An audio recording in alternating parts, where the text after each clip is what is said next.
Welcome back to our podcast, Don't Chew With Your Mouth Open. We're happy to have you back. If you like what we're doing, please don't hesitate to subscribe and share what we're sharing today. So, Steve Wozniak and Steve Jobs started a business called Apple.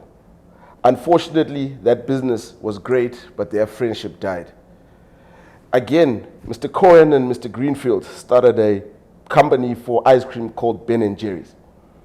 They had a great business, multi-billion-dollar business, but that business led to a breakdown in their friendship. So when you start a business with your friends, it can succeed. However, a lot of unmet expectations, poorly drafted contracts, and uncommunicated resentments often lead to a loss in relationship and business. What inspired this topic, you may ask? We got an email from a young lady who spoke about a business she started with her friend, and she ended up losing both the business and the friendship. So we thought it was important for us to address it. We'll add some personal anecdotes from my end as well, with multiple partnerships that I've experienced, and how it is difficult to turn business partners out of friends. Let's get into it. Welcome to our episode of our podcast, Don't Chew With Your Mouth Open, where we'll discuss business, economics, finance, investments, and wealth creation for the global south. Welcome to our podcast, Don't Chew. So what is the allure? The allure to start the business with your friend is very large. You've got an established trust relationship. You've known each other for a while. You share your similar values. And because of these things, you believe that you do well in starting a business. But when I started my business, I got an advice from a mentor of mine. He said to me, rather turn business partners into friends than friends into business partners. I didn't understand what he meant at the time until you start having to work through difficult situations. Does your contract speak to the times when things won't work out? Who will do what work? When the lines of clarity get blurred, what happens then? When your emotional side and the clinical work side collide. The basis of your trust is what drives the relationship. But what happens when that trust is violated? What happens when things don't work out well? What happens when you don't do the things you counted on your friend to do? When you share relationships with spouses, with other friends, when your kids go to the same schools or you go to the same church, what happens then when things don't work out? It's key to understand that it is very alluring. It's logical, it makes sound sense. You look the same in terms of what you believe in. You try and do things the same way. You think you have an alignment of interest. But business will often test your relationship. It will often ask you the hard questions because at the end, there's a result. The result is profit or loss. Are you both contributing to that? Who owns how much of the business? How do you apportion that work? And then who owns you accountable? Who's drafting your contracts? Who's ensuring that your accounting and your money is run well?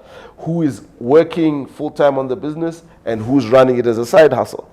These details start to creep into your relationship, start to wear you down. When one is pursuing profit, the other is not necessarily focused on profit but on people. When that conflict arises, what happens then? The billion-dollar valuation can be achieved, but as we see in many startups, whether it's Facebook or Apple, we realize that people eventually come to this conflict. People who were close friends, when the reality comes, becoming into conflict. So we got a piece of advice when we started Shiloh Capital. The value of the contract is three things. One, it helps you when things go wrong. Two, it ensures there's a process of resolution. And three, it always is relying on the strength of its enforcement. A lot of us want to sign documents, but can we enforce them? Do you have the ability to take someone to court or to take them to task or to hold them accountable? That costs money, that costs time. So when you draft your contracts, you have to have all of that in consideration. It's an important thing to understand that your friend can actually not be the best partner for you in business. They may not have the same work ethic as you. They may not have the same life ambitions. They may have a different drive. And if that's the case, You want to know that before than after. So we've got to remember 3 things. 1, money changes everything. When money is involved, how you relate will change. 2, because you're friends, you will be susceptible to making emotional decisions. And 3, because you're friends, you delay doing the difficult and complex things. You say we'll figure it out later. Unfortunately, all 3 are a trap. You've got to recognize that each of you have a different demand on value and on money. How you view money, how you relate to it, how you've grown up with it will impact your decisions. I had a business with 2 other partners, and the 2 partners I was with grew up in the township. I grew up, call it in the suburbs, middle class. We had 2 very different views on money. And that impacted on our decision making and how we conducted ourselves. Again, there was nothing wrong with our partnership. There was nothing wrong with them or me. It was just a realization that money changes everything. When money comes into the pot, it's a different thing on how you see it.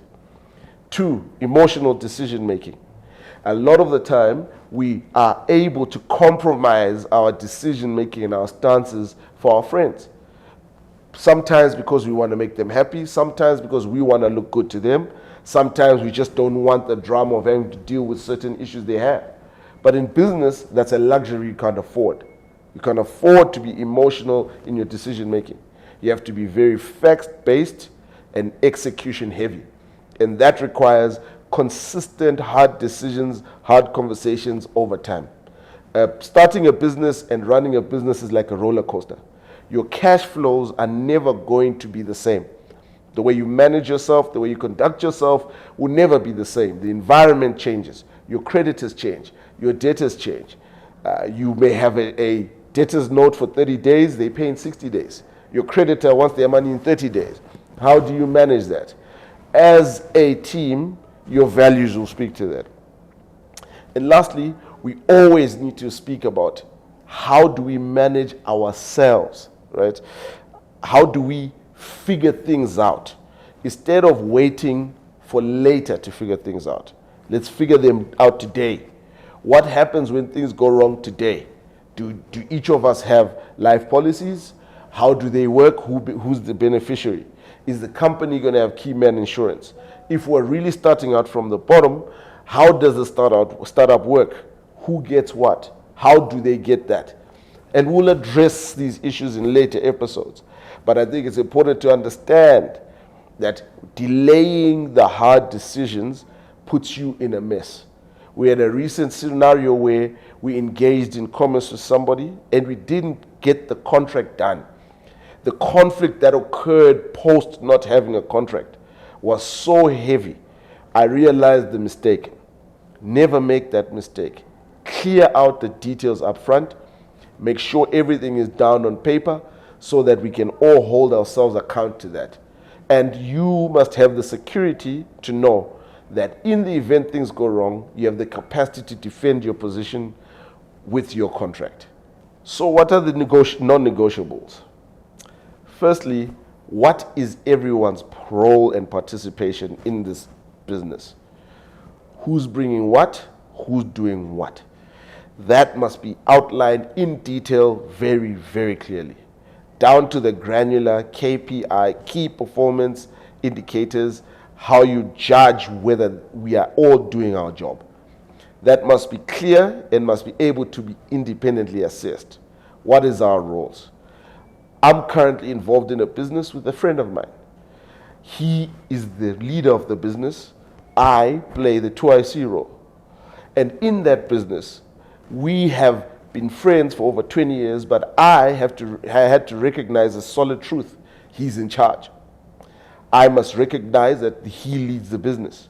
My role is to support in business execution. And as such, I must understand who he is and who I am. Yes, we're friends. Yes, our families go on holidays together. Yes, our wives have a great relationship. However, at the bottom line of it all, he's the boss.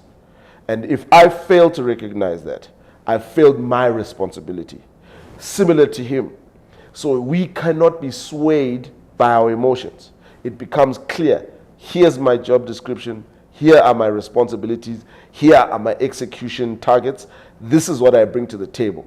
In return for that, do I get an equity participation? I participate in the dividends. I have a salary. Right? He similarly saw a much larger portion, given that he founded the business and he's leading it. So when you start a business, those elements must be clear. Who's funding the business? Who owns the business? Who's running the business? Who's responsible for what? What are our roles? The second bit is to have legal backstops that support that. What is the shareholders' agreement? How does it speak to this discussion? If you are operating as a consultant or an employee, what are the legal requirements around that? Those elements must be clear and must be legally documented. There must be resolutions that are signed by the board, even if you are the board, that resolve that these are the roles, this is your responsibility, and it is reviewed every year. It's important to have that process to enable accountability and to remove emotion. Thirdly, you have to have a conflict management system. In the event you disagree as friends, how do you work through this? What are the steps you take to ensure that you no longer are going to allow an emotional barrier between you? That there's a clear-cut process of how these things are dealt with. Sometimes it means the business must be left. Sometimes it means you must allow the other partner to exit. However, there must be a clear path to resolution of conflict. The exit of your equity, the acquisition of the other partner's shares, your ability to leave the business and remain as a shareholder, your ability to run the business and sell your shares to another party, all those details must be worked through. Unfortunately, this information is not always easy to find, and it's not always easy to access, and the professionals are not always available. However, the work must be done and must be done properly. Starting a business is hard. Running a business is hard. It makes it even harder when you're doing it with a friend and a lot of emotion is involved. In closing, friendship is a great pathway to building a business. What we're saying is ensure that all the guardrails are in place. Make sure every element of it is managed, both with your non-negotiables, clear outlines, the legal backstop, and the conflict management. If you can do all those three, you can succeed in running a business with your friend. Many businesses have succeeded as such. And those that do succeed, they succeed on these terms. If you make emotional decisions, you don't clarify your positions, you don't ensure things are done properly, you don't manage intercompany loans when a partner has a difficult situation and can lean on you emotionally, things get very complicated. So clarify that. Be clear. Company money is not personal money. If you need to get a loan, go to the bank. Don't come to the company. If the company is going to give you a loan, the terms must be clear. And it must be outlined, and there must be a way in which to pay back the business. The rot always starts at the head. If you make bad decisions at the beginning, the company will die.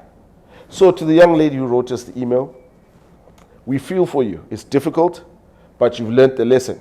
You've gone to the school of hard knocks, and now you know that when you run a business and you start a business with somebody who's your friend, you've got to ensure that the guardrails are in place to ensure success not only in business, but also in your friendship. Hope you enjoyed the episode. Thank you for listening. See you next time.